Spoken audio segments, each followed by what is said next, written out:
In this video, we'll talk about Amazon customer relations, and my guest is our lovely Orange Klik video co-host, Lisett. Hello, Lisett. Hi, Augustas. Happy to see you. Could you tell a little bit about yourself? What is your experience working with Amazon? Sure. I started out as an VA for an Amazon sellers and quickly grew into being a store manager. And then today I'm working as strategic partner for Amazon sellers. So you might wonder, what does it mean? So basically, I help Amazon sellers to manage their stores, taking care of their everyday tasks, helping to manage the team, basically everything you can think of. And part of that is also customer relations and customer support. And I'm also the head of international e-commerce in Estonian export agency, which helps Estonian companies to export, for example, through Amazon. So I'm working daily with different sellers and try to help everyone whom I can. And in today's presentation, Lisett will be sharing some tips and recommendations how to improve the relationship with your customer, Amazon customer. On the other hand, I don't talk about this much, but in my life, I ordered probably 400 products from Amazon in Europe, in different countries. And also I reviewed probably more than 250 products in the earlier days when reviews were still allowed, kind of. I was playing this game before I started even Orange Klik and doing interviews with Amazon experts. I was ordering and ordered more than 200 or 300 products for free, and I was writing reviews for them. So I have a lot of kind of experience to be a customer of Amazon sellers, and I'm still customer ordering in Europe. So we will be glad to talk about this. I think it's super important to understand the customer's perspective as well, because I think a lot of Amazon sellers, like, for example, sellers from Estonia, probably a lot of them have never ordered something from Amazon. So they actually don't know how does the interface look like for the customers. Is it easy to find a place where to contact the seller? How's the process of leaving reviews? What kind of emails you receive? So I'm happy that Augustas has a lot of experience ordering from Amazon, and we can ask some things from him to get the insight from that part.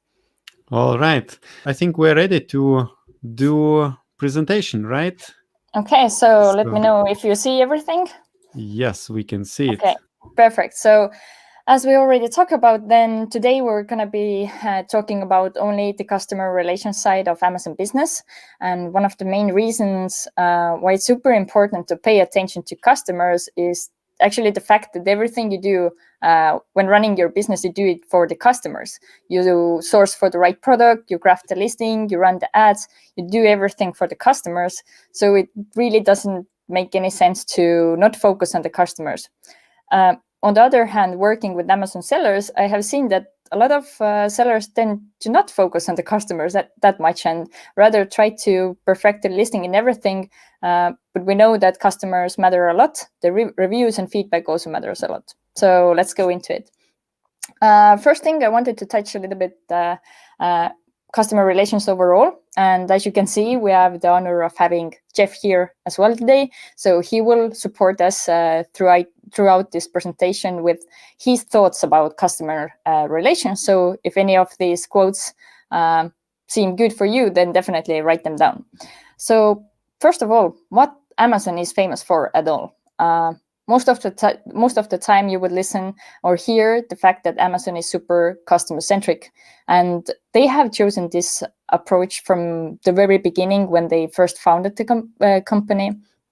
And what they have said actually is that they are not just focusing on the customers, but they are super obsessed with them. And this is something to definitely consider when you are running your business on their platform, because they have their standards and you have to match their standards. So if, like I mentioned before, a lot of sellers don't pay attention to setting up a really good system for managing customer support part of the business. So I wanted to first share a couple of factors why you should think about upgrading your service quality or improving the systems you currently have for working on that kind of tasks. So first thing, Customers' expectations have risen a lot during the past years. So we might have here sellers who started selling on Amazon, let's say like 5, 6, 7 years ago. The standards are totally different today. And it's not only that way in Amazon or in e-commerce, but it's actually a worldwide trend. So all companies are more customer-centric, and you definitely have to be as well. Then the second thing is that great customer quality or great quality of customer service helps to build trust in your company and in your brand. In a lot of times, customers who are coming on Amazon, they don't know your brand before, they don't know your products before because you are not a well-known brand. But if you can show your values through the communication you have with them, you can build trust and make them want to purchase your product even without knowing your company throughout. Thirdly, it's super competitive on Amazon, and it's very important to receive as many positive reviews as you can. And what's really important here, and what I want to highlight, is that you should receive positive reviews, both about the product and the service. So let's say you open up your product today, you go down to the review side, and then have a look how many reviews you have which complement the service side of your business, not the product, but the service as well. And this is one of the key elements to stand out from the competition. So if you don't find any that kind of reviews today from your listing, then you definitely have room for improvement. And the fourth thing is that the word of mouth is one of the most powerful customer acquisition tools. So your brand basically is what other people say about your brand when you're not around. So it works the same in online and offline, because we are so used to ask a friend for a recommendation to choose the next movie to watch or to choose next book to read. So it's the same in online world. So definitely consider that. And today, the main point throughout my presentation is the fact that I have tested a lot of different approaches on customers on Amazon. And one of that stands out from the rest is definitely this one here, which has always exceed customers' expectations and over-deliver. One of the most important things to take out of this phrase here is that you have to work equally with all types of customers. So what usually Amazon sellers do is that they tend to work with the ones that leave negative reviews or send negative emails or leave negative feedback. In reality, you should work equally with all customers, the ones who are super positive about your product and also the ones that are neutral. So I know that some of the sellers even don't reply to messages that say simply thank you to the seller.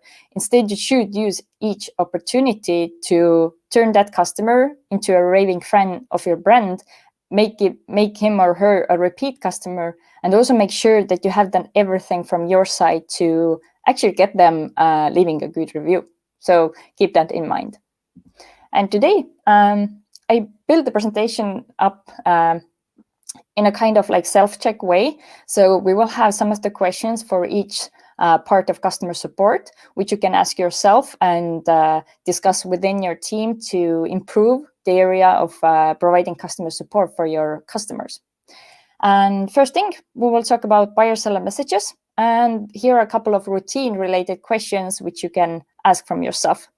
So first of all, the most essential, do you have a fixed schedule to work on incoming messages? Because you want to have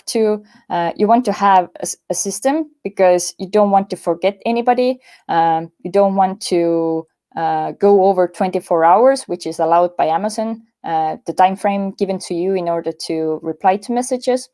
But here I really want to highlight that you should want to reply to messages as soon as possible, because customers really value the speed of your reply. I don't mean that you should check your inbox like every hour or every minute, because it will not be good for your like other routines and your work schedule. But for example, make sure that every morning, every evening at the same time, you're checking the inbox and answering all the questions. So this one I already covered. What's the average response time for incoming messages? Make sure it's as fast as possible. Never go over the 24-hour time frame. And also, how often do you use the no response needed button? the answer here, I can say out loud, is that you shouldn't use it that often at all, maybe during emergencies when you don't have really a reply for the customer. But actually, in most of the times, even if you don't know a reply to the exact customer questions, you have something to write back to them and let them know that you're actually there already working on their issue. When we go to quality-related questions, here I decided to put all the questions on one slide because they're basically like bundled together. Bundle is definitely the word Amazon sellers like. So do you currently take each message as an opportunity to receive a positive review and get the repeat customer? Do you really read through each message you receive and think how you could relate to that customer and how you could make them even more happy than they are? Then the second thing is customer always the king in your communication thread? I think experienced Amazon sellers know really well that even if your listing is crafted like the most perfect way, you have the most perfect packaging, the insert, the user guides, everything, there will be still customers who don't take time to read everything through. They have questions, they will have some, there will be some miscommunication for sure, but try to always stay neutral and put customer on the front and make sure that they stay happy in the end of the day, even if you know that you are right. And this goes together with the last one, which is, are you creative and with problem-solving attitude? Because sometimes there are problems that are even not caused by you, they are caused by Amazon.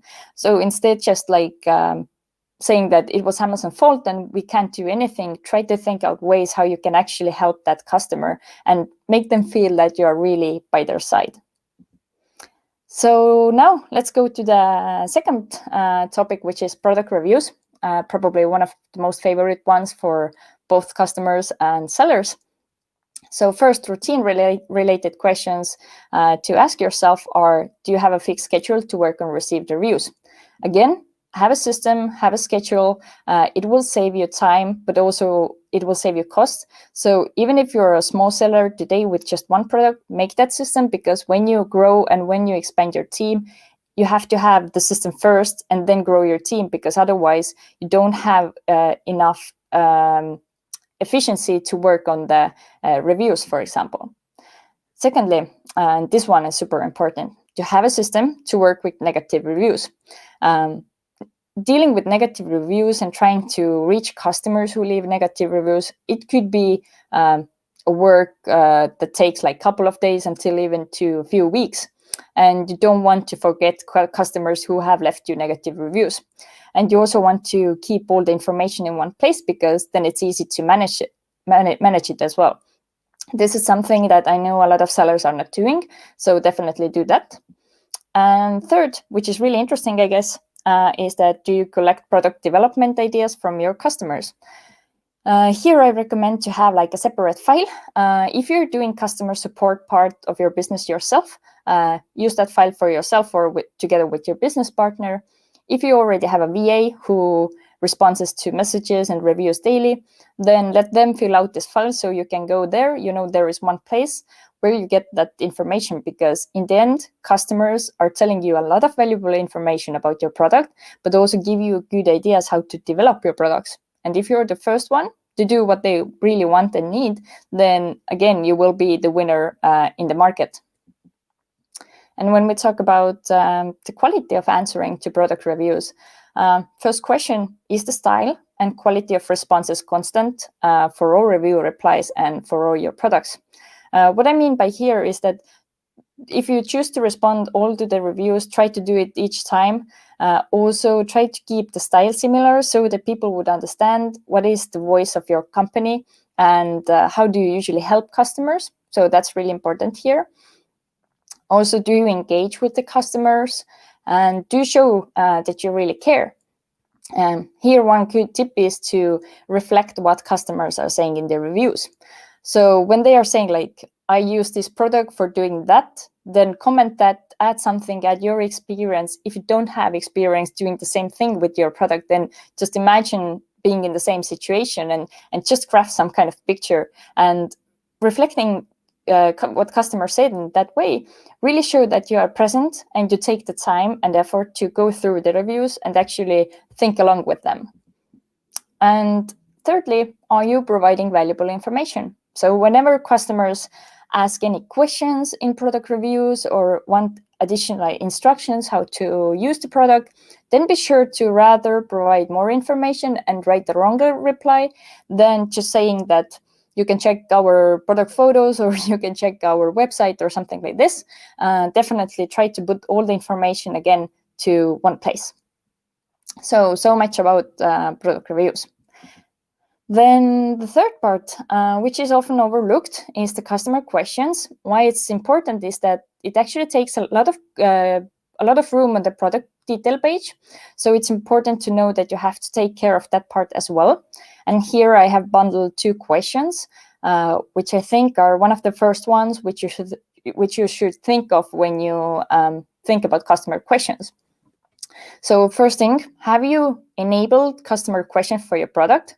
If you don't know if you have or not, the easiest way to know that is that if you ask yourself or if you check your inbox and see, have you received any emails from Amazon saying you have a new question that waits for your reply?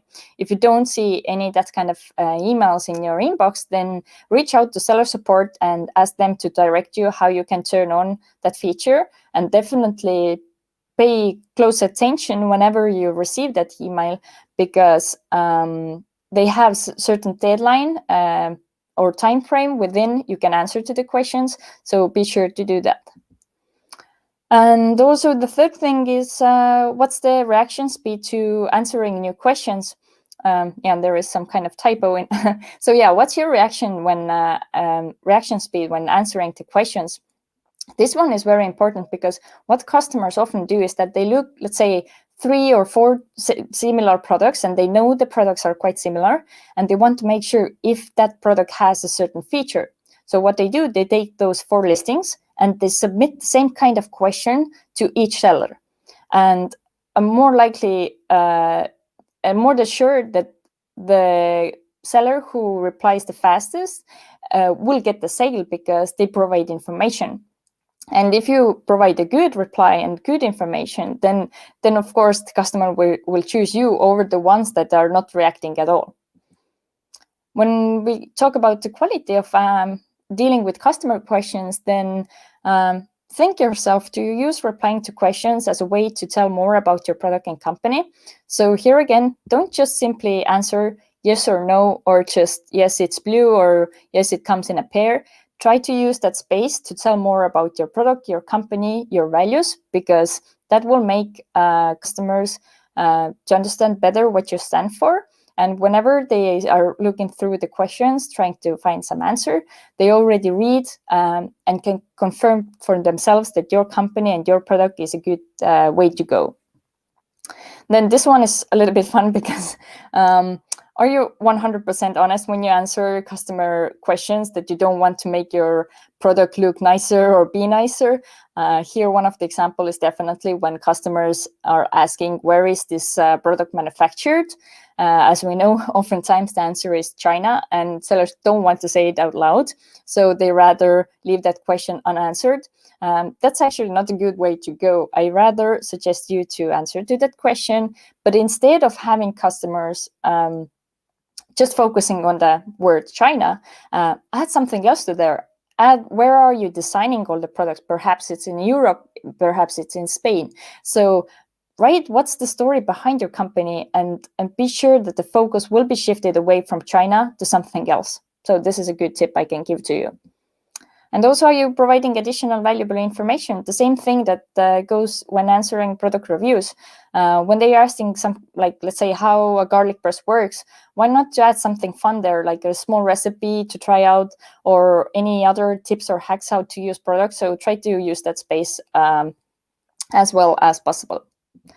And the last part is the seller feedback part. I think that's one of the most easiest parts to take care of when it comes to managing customer relations. First of all, do you have a fixed schedule to work on received feedbacks? Again, here, although the time response time isn't that important, it's still important to work timely on those feedbacks, because whenever you receive a negative seller feedback, you have to work on that fast and as fast as possible. And again, as I wrote here, you should have like a system to work with them. In some cases, it's very easy to remove a negative seller review, seller feedback, you just have to push a couple of buttons. Other times you have to reach to customer support, and also you have to wait for their reply and then answer perhaps back again. So have that kind of system in place as well. And thirdly, ask yourself, are you replying to all feedback received? This is something I know not all of the sellers do, but I really recommend to do it because seller feedback is actually one of the first things that customers see when they head over from the product detail page to your seller page, when they click on your brand name or your seller name under the buy box. And they will see what kind of feedback you have there, if you have targeted the negative ones or the neutral ones. So it will be like a touch point between you and your customers. So I recommend answering to each of one. And when it comes down to the quality of answering and managing seller feedback, then there's a point to think if you provide a different reply for each customer feedback. What I mean here is that I don't want you to be robotic and answer thank you, thank you, thank you, thank you to each seller feedback. But I also don't mean that you have to think out like a brand new reply to each feedback. Just find the balance between the thank you and a new one, and you can just rotate different replies throughout. And also a good thing here, just reflect what customers shared with you. And here again, just as with the product reviews and with messages, ask yourself if the customer is always the king when you reply to complaints and negative feedback. Also, when Amazon messes up and it's Amazon's fault, take the responsibility, explain what's going on, and let them know that you are there for them. And when you don't know what to do and how to deal with customers, I would recommend thinking, what would Jeff Bezos do? And if you don't know what he would do, then I recommend reading different statements and articles about Jeff and what he has said, why Amazon is so customer-centric and what this approach has done for them, and why Amazon is so successful today. And that's it for me. So we're ready now to ask questions from Augustus, I guess. Oh, I have a few questions for you as well. So okay. When you were talking about answering questions to which are posted under the product listing, don't you think that it's good to answer with a lot of like also keywords which could bring your product page maybe ranking on Google? What do you think? Actually, I haven't tested if those replies with keywords come up in Google, but anyways, it's a good idea to do because it doesn't hurt nobody. So that's the thing, that you should use that space, because even if you are not, let's say it's not for indexing, but let's say your product has different purposes and different ways to use, perhaps the customer has never thought about it, that let's say with the example with the garlic paste, that you can actually use it to press ginger to make tea. And when they read that, they're like, oh, wow, yes, I can use that product for like 2 separate things. Let's buy it. So that's was one of my main points regarding to the questions. So this is a really good question, how you get rid of 1-star review. Well, it can be a little bit tricky. And what I'm about to share with you as well, you have to know that like you do everything, you should do everything according to Amazon rules. And there are some gray areas. What I recommend doing when you receive a 1-star review, first thing, check if the reviewer has a name and if you could match that name with an order, and try to reach out to the customer and let them know. Never ask to change the review or upgrade the star rating. Just reach out, listen what they have to say, ask additional information, and now take the point that I was sharing during this presentation. Try to surprise the customer in a positive way. For example, if perhaps it was just like small defect on the product and they were writing you a 1-star review. So instead of just like issuing a couple of dollar refund, for example, send them a new product, ask for their address and send the new product, and let them keep the old one. And just make sure you communicate what are your company's values as well. And the tricky part here is, although that a lot of reviewers or a lot of reviews don't have a full name, so you really can't match the review with the order. One of the things you can do is to open up the reviewer's profile and see if there is any kind of information that could help you to determine like who's the buyer. Like sometimes they would have like the state there or the city name there or something like this. And depending like how many products and how many variations you have, it will be rather easy or rather difficult to match that review with the order.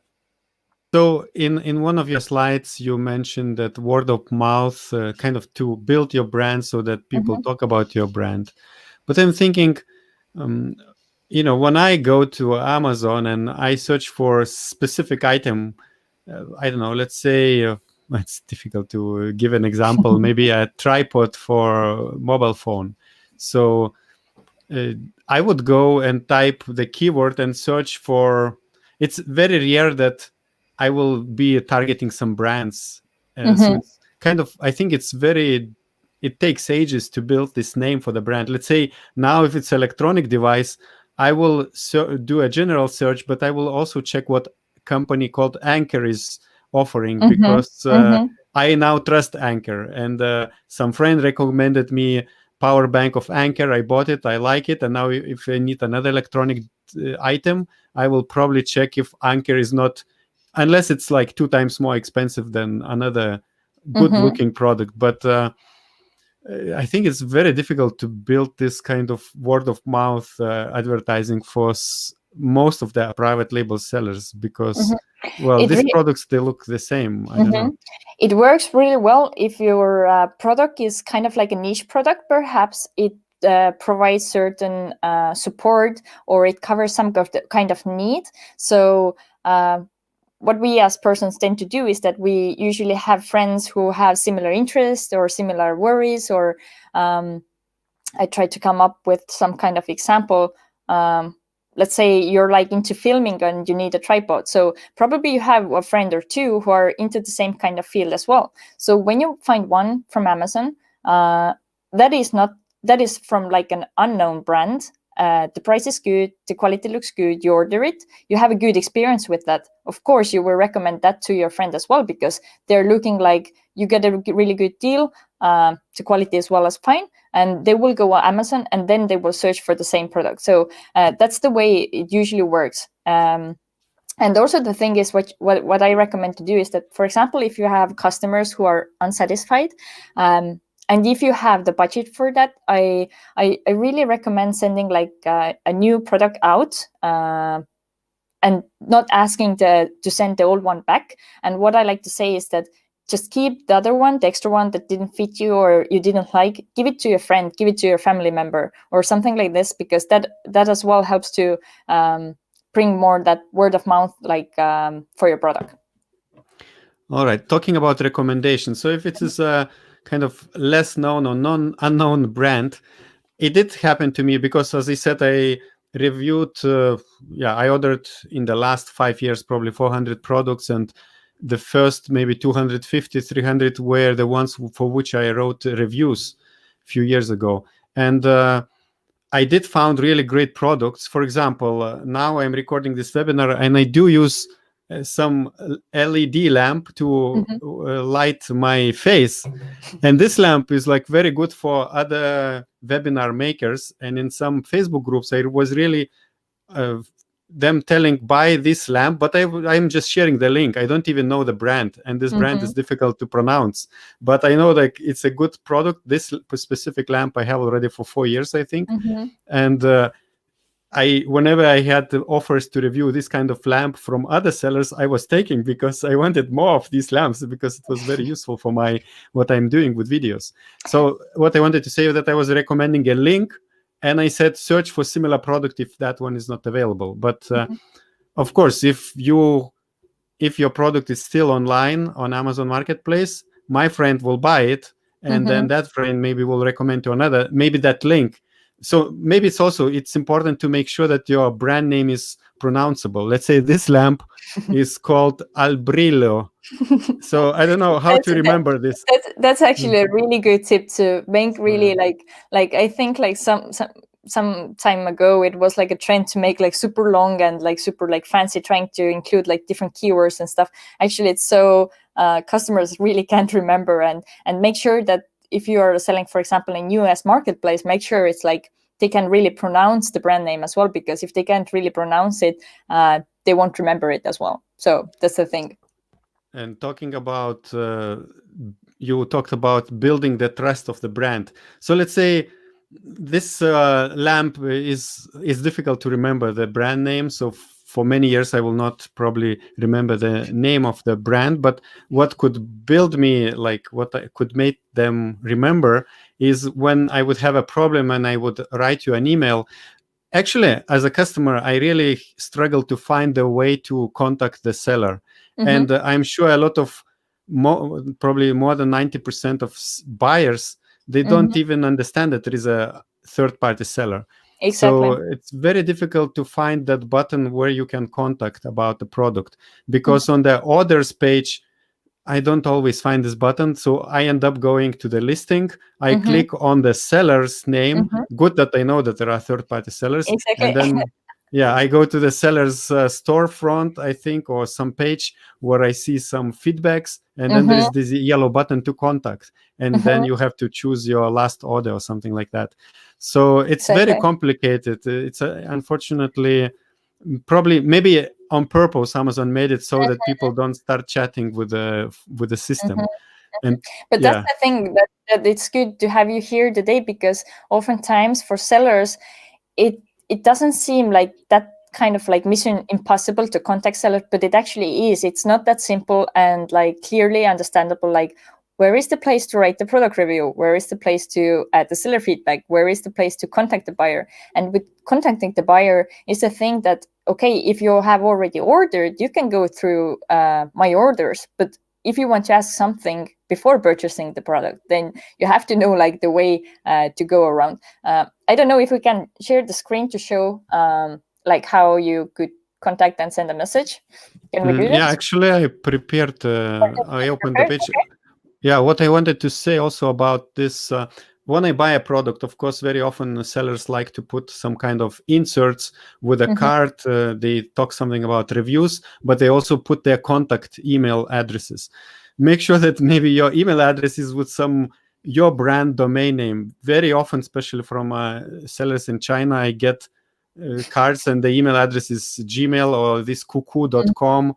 And I, as an Amazon customer, I don't want to write to this kind of, even maybe if it's official info@brandname.com email, I would rather go to the Amazon, because I trust Amazon. And if I have a discussion with the seller, I can prove to the Amazon. So maybe it's worth to make sure that you tell to your Amazon customer how can they contact easier through the Amazon system. I don't know if it's possible. Maybe there is a direct link or something. I don't know. Actually, you're bringing out a really good point, because if you think about it, then Amazon sellers can design the product insert and the packaging as they want. So a very good golden tip here is to include the instructions into the design and teach the customers how to do that, because you will benefit from it. Other sellers may benefit from it as well. But the most important thing is that customers would know how to contact you through Amazon. Because what happens is that if, let's say you are receiving 10 orders this week, 5 of them have that email and 5 don't. And you as a customer, you don't know what are the rules for sellers by Amazon. So you think the 5 that didn't have that email were just lazy to include that. And then you will go straight to the reviews, or a lot of customers will go there and say, there was no contact information on your insert. I can't like get in hold of you, like somebody contact me. But they don't know that we're actually like, it's a little bit like gray zone to add that email. So it's definitely a good idea to educate your customers. Before we share the screen, I see we get a few more questions. One is in regards to one-star review. How do you get the first name of a user from FBA order? As far as I know, Amazon blocked the name almost a year ago, and it is available only to FBM orders. The thing is that the more time goes by, the more difficult it gets. So like you mentioned here in the question, the name was first included in the very main order page you see in Seller Central. Today, as of today, I'm sure that it's still available. If you go through your orders by going through one of the report options under the business reports, I believe. I don't know the name of exact report by heart, but I think it's something FBA fulfilled. Just download the file. I think you can set the time frame there as well. Let's say you are downloading all the orders from September. And once you open that file up in your computer, you will have the name information as well, the cities and the states and everything. And we have another question. How do you automate request review for free? I get annoyed opening thousands of tabs individually. So actually, it's a good question. And find the links to our videos with tools like Feedback With and Feedback 5. So these tools do have this automated. You can set up maybe like once per week. You can automatically press these buttons. So, but yeah, to answer the question, like how do you automate it for free? As of now, you can't really automate it without using a third-party tool, as Augustas just mentioned. So if you have a subscription and you use some of the tools to set up your follow-up emails, then you should have the opportunity to use that automation as well. But if you don't have any that kind of tool or that subscription, then as you wrote here, you have to just open the tabs and just do it individually for each order. So there is no really a way to work around it. But if you do have some kind of subscription right to that tool's support, and maybe they already have that feature, maybe they're developing, maybe they will give you a better access, because it's quite becoming quite popular feature to introduce into any kind of tools. And here, before we're going to share the screen regarding to the same question, I actually wanted to ask Augustas, have you noticed that kind of emails that come from Amazon and ask for your review and feedback, not only regarding to this exact button, but before as well? Do you usually respond and leave a review if Amazon sends you a message, or you just don't read it and send it straight to trash? So when Amazon sends, I think in the subject it says something like feedback or review. So I don't even open that email, because I read emails from Amazon. Sometimes there is important information for the buyers, but because I think it's so important for the sellers. I know, when I was a professional reviewer, I was writing reviews. Now I'm very bad, but sometimes I remember how difficult it is for sellers, and I just open somehow you can get to the page where you see all the orders, and you can just click stars and write short reviews. And sometimes I'm in a good mood and I maybe make 10 or 20 reviews. Another thing which is important for European marketplaces, it's important to know that, for example, in Germany, you can post reviews in English and in German. They are all accepted.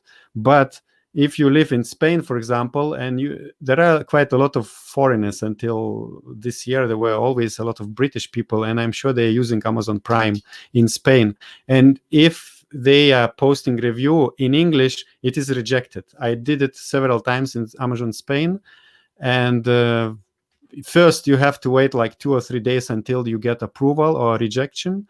But whenever I posted in English in Amazon Spain, it was rejected. So if you believe that your target customer is foreigner in Spain, I don't know how it is in Italy or France, but if you think you're targeting British people in Amazon Spain, try to make sure to make it clear that they should write review in Spanish. That's definitely a very good point. I think a lot of sellers are not aware of, because as far as they haven't tested out, like how is it to order their product in that country, how it is to write the review. They shouldn't do it, however, under their account. Then you wouldn't know that kind of things, because we're not usually talking about that, because experts and specialists like myself, we're usually talking about from the seller's perspective. So that's really important thing. So awesome. another thing which discourages writing reviews is that, for example, now in this modern age, we use we expect quick responses, especially on social media. You make a post, and you expect reactions from your friends very quickly. But with the Amazon review system, when I write a review, as I said, I get acceptance or rejection only after like 2 days or 3 days.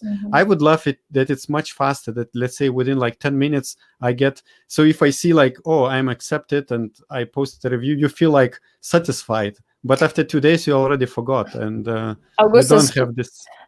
Augustus, I think you have the email of Jeff, so you can reach out to him and suggest me to make the changes necessary. Yeah.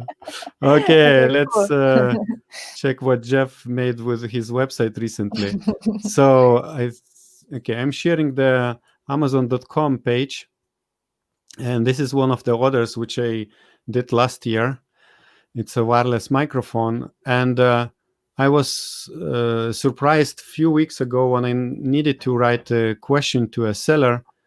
I clicked on my order, this ask product question, and it brought me to some kind of instant chatting. Of course, you chat with a robot, but for me as a customer, I was a little bit, okay, I need to get used to.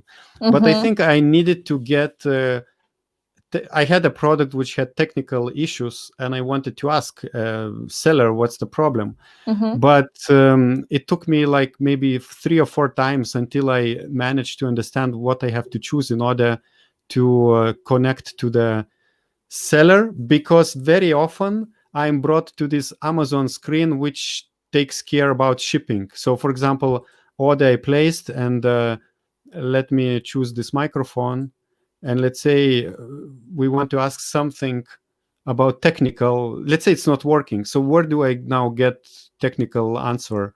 Get an invoice, customize, return. I didn't get this, change this, other. So other. So also there is like it was only about orders, everything. And now, I don't know if you see, maybe let me zoom in. So product details, return policy, shipping, warranty, troubleshooting. Most likely troubleshooting or other will get me, but I want maybe to ask about product, like why the lamp is blinking, for example. And then, okay, here I could write a message, but sometimes it was a bit confusing to understand, like too many steps. So this is like what you're showing here is something I recently saw myself as well. This is what it's called, like seller. What's the name of the tool? Seller assistant message. Well, you just go from, you want to ask a question. If you go to the next page, this seller messaging assistant, which runs in beta right now. So this is definitely something new that Amazon has started integrating into it. And as we can see, it's a bit confusing for the customer. So when you really reach to the end part where you went through all the thread, there was the place where you were actually now starting to write a message to the buyer. But as we saw, it wasn't so clearly understandable for like to whom this question goes and from who you can expect the answer to. So but also it's a bit buggy. Now, let's say I realized before writing a message that maybe I wanted to ask about the order, about the refund. So I clicked restart chat, and now it says again, order I placed. And now it's like, it says like, sorry, we unable. So something is not working here properly.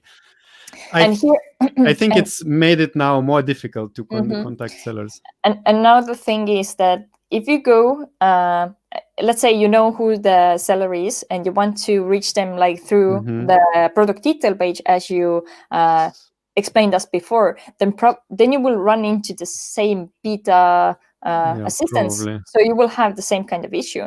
So right now, when Amazon is testing this this tool, we might get more angry customers because they are not able to contact us as supposed to. So this is something we have to be aware of, that Amazon is making changes sometimes. As we all know, they are making updates to buyer seller messages, for example, starting from the start of November as well. So definitely have a look. We don't have the video up on Orange Klik channel yet, but there will be a video about all the necessary changes you have to do to comply with Amazon rules. Super important For example, for me as well, I have been really passionate about the customer relationship side for like 4 or 5 years, and there's definitely a lot of things to pay attention and to change in order to not get the ban from Amazon. Yeah, this video you mentioned will be published very soon, and those who are watching recording after several days, you will find a link at the top or at the bottom somewhere, and it will be an interview with one of the ecom engine representatives, which create Feedback 5 software tool, which does the review and feedback monitoring. So they will give us a lot of insights about that. I actually have one question for you, Augustus, as we were talking about one of your orders. Like years ago, I think it's not so popular today anymore, but all sellers claim to have like 100% like warranty. Whenever something breaks within 1 year, you get the replacement. Have you had any experience like something breaking and then trying to reach the seller for a replacement? Actually, I tried. Now I'm using this a lot. Well, not a lot, but so the thing is that recently I bought. Well, not recently. Maybe at the beginning of the year, I bought some rubber bands to train.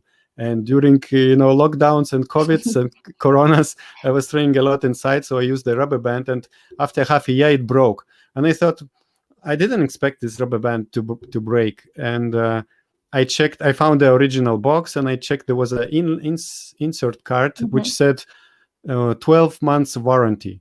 I thought, okay, I will write to that seller. And I wrote, of course, it's a Chinese seller. Most of the products I buy, I end up with Chinese sellers. And after maybe 1.5 days, I got a response that the package consisted of 4 rubber bands. So one band broke. So they calculated, maybe divided what I paid by 4, and they said, we can refund you 6 euros.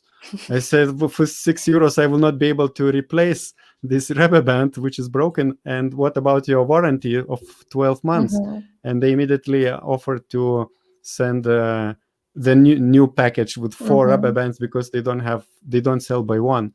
But then it was for me, okay, so if they're offering warranty, most of the time they offer because they think people will buy more. But I don't think I trust more Amazon than 12 months warranty. So when I buy on Amazon, I know I can easily refund within 30 days, and which is bad for sellers in Amazon system, that when I bring, it can be a broken MP3 player with broken screen, but I can, say that I'm refunding within 30 days. And whenever the courier picks up the package and scans in the first depot in the evening of the day, then Amazon sends me the money back. And Amazon didn't even check what's in the package, and if maybe the MP3 player, which is refunded in 2 weeks, is broken. And this is what happened to us, actually. I'm talking from my experience. We bought an MP3 player, Chinese one, and it broke the screen by accident. And we're thinking what to do, At the end, we didn't do this bad thing that we send it, but we were thinking maybe we return and, we close the eyes, but we thought it would be bad karma. Okay, good examples. I think like the first one with the rubber bands, it's like a classic example or a classic case for me to receive a positive review. So definitely you weren't positively surprised by their first reply. After all, they sent you the replacement and for free, and everything was kind of okay. But I think you didn't go to their listing to leave a positive review afterwards, or did you? Actually, I think I left. Actually, okay. Because I know, seller struggles, and I know that they are spending additional, let's say, $20 to send me this new rubber band set. So I think I wrote something, but after I wrote, I think after 2 weeks, that new rubber band also broke. So you see, most of the cases, that is the thing that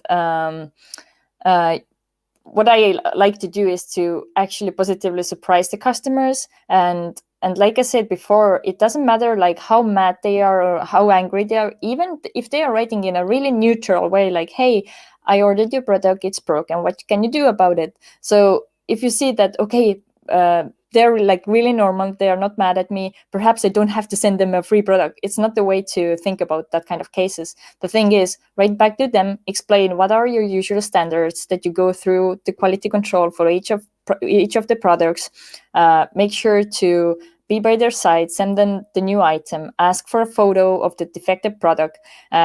It's 2 points why it's good to ask photos when it's some kind of defect or something is broken, because one, you make customers feel that they are helping you. So you explain them that you will send that to the responsible team, although perhaps you don't have a team and the team is you, but you say that to them and they feel like they are helping you to do the business.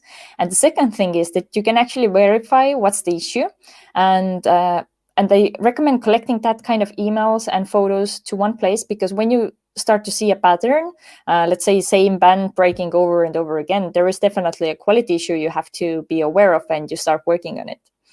So, but this is where you build a brand, trust in brand, because I think those sellers, I send them the picture that rubber band was broken, but I don't believe they will jump and investigate. It feels how they are communicating. They're trying to save money, and they didn't jump to over deliver, as you say. Exactly. And another good point, how your brand can be trusted.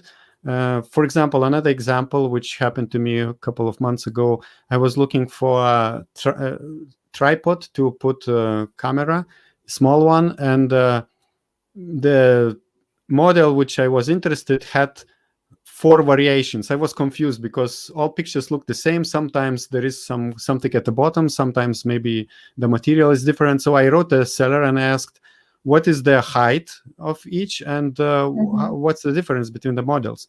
I asked about the height because in the pictures everything was in inches, and here in Europe we don't understand inches. Maybe in UK they understand, I'm not sure. And the Chinese seller wrote me lengths in inches, and I wrote to the seller, I don't understand. Here in Europe we don't understand, inches. And I checked 2 months later, actually 2 days ago, they didn't update the pictures on the listing. It's still in inches, so they didn't react to my comment that we don't understand inches.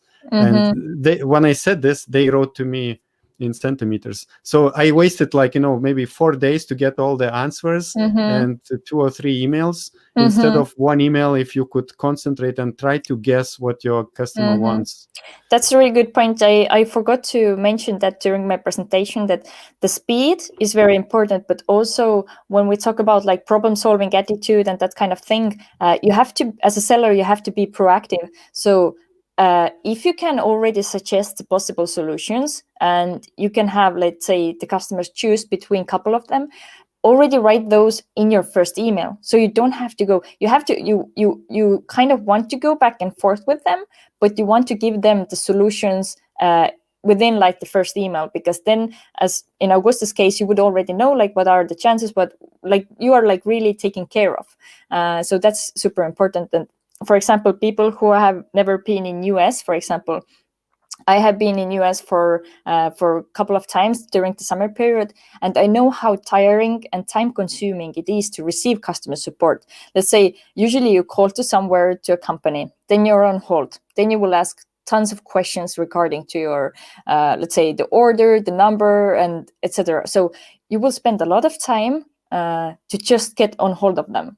But here, you can make a change and provide to US customers the speediest customer service they have ever received. And that's the surprising point for them. So definitely suggest already the solutions if you can within the first email. And if you can't, then definitely ask some questions that makes the customer think that you are already working on providing the solution.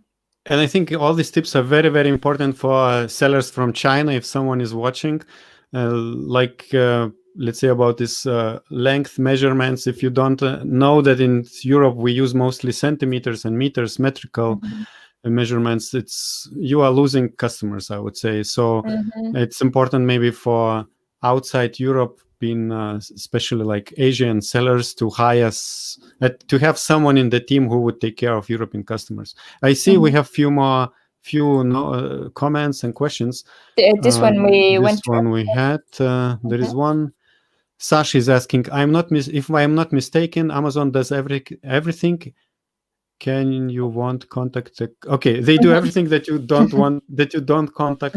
Okay, that seller cannot contact the customer. That's true. So how do you make connection without sounding like a spammer? not violating Amazon TOSC? This is very good question, and this is the thing that you have to really like brainstorm about and really think about, like what kind of approach can you have towards customers.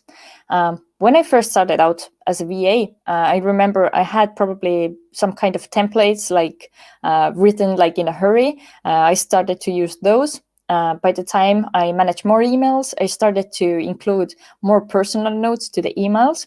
But as myself, I'm very interested in the communication side, the psychology side, the sales side, the marketing side. You have to, I mean, if you want to really succeed in that area, you have to like learn from outside of Amazon as well, and take those things you learn outside of Amazon to this communication thing. So the thing is, Amazon really doesn't want us to communicate too much with the customers. For example, right now, it's a good practice to only send one automatic follow-up email after the purchase. It used to be like 3, probably some sent 4 a couple of years ago. We can't do it anymore. And that's the main reason why I shared the presentation today with you, because if you can only send one email, you really have to think through what you want to say to the customers. And again, when the customers are writing to you, you have to take each that email as an opportunity to share more about yourself. And how to not sound like a spammer is the thing. The approach that I usually use on Amazon customers, no matter what brand I work with, is that I tend to keep professional style, which is kind of personal and friendly. What does mean? It is that sometimes I say like, hey, I know I have been in the same situation. I'm using the product myself, let's say to bake cookies. And, and then sometimes you just have to make some things up to, I don't say that you have to lie to the customers, but you just want to make some things up to relate with the customers. And you can say to them, like, just yesterday I was doing the same recipe from the insert, and you know what? It didn't like come out as it should as well. So right now we're already discussing with the team how to improve that recipe. So while we are doing that, can you try out another recipe? So this is just like one example of what you can do, how to connect better with customers. But here it's like, I think it's similar to like when you manage like social media account and you always have to come up with really engaging titles in a short form. You really have to practice, and yeah, I don't know. There isn't like one tip I can give to do that, but practice really helps. But it's very important to be in the shoes of buyer as well, if possible. If you can live in the country where Amazon exists and take their services. That's very important. And for example, if you're starting to sell a product that you don't have a passion for, let's say you're like selling a cooking thing, but you're not like a chef at all, you don't know anything about cooking, then try to research this product and the people who are using this product as much as you can. Perhaps you have a friend who would use this product, so try to be in their shoes, and like I said, just imagine like what you would feel, what questions you would have, what emotions you would have, and that really helps. We have one more question. How do I send cease desist letter for hijackers on my listing without violating terms of service? If you want to do that manually, then because there are softwares that provide you a solution where the email is sent out automatically. So I haven't been doing that manually myself for a long while. But I think the way it worked was you just have to go to the seller profile through their listing page and then just send them this message. But with this new seller, what was the name? Seller assistant something. It might not work the same way as it used to. So definitely test that out. But if you need any help, then just try Googling, because I think this is one of the topics that is pretty well covered in the web. And you said tools. What tools are helping? I think Helium 10's alert tool sends automatical notification or automatical like emails. There are a couple of smaller ones. There was one I have used. I don't remember the name. Perhaps it was Listing Eagle. I'm not that sure. I'm not that positive about it. It was something like smaller. You just upload or you add your ASIN. which you want to be like controlled by the software. And whenever the software detects a hijacker, it will send you a message on your phone or an email. And then I think there was an option to send an automatic email as well. All right. So I think we will wrap up here. It was very interesting conversation. Lisett, can you tell us so shortly one more time, how do you help Amazon sellers? Sure. So I help Amazon sellers by managing their stores and helping to lead the store in a strategic way in order to manage everything in a time and cost efficient way. So as many of the experts, I'm also a big fan of systems and doing everything logically. Even if it takes more time at first, you will benefit from it later. And I'm a co-host here on Orange Klik channel as well. So you might see me in other videos. Yeah, and don't forget to subscribe below to the YouTube channel here of Orange Klik. No, here. I don't know which way it is. Notification bell.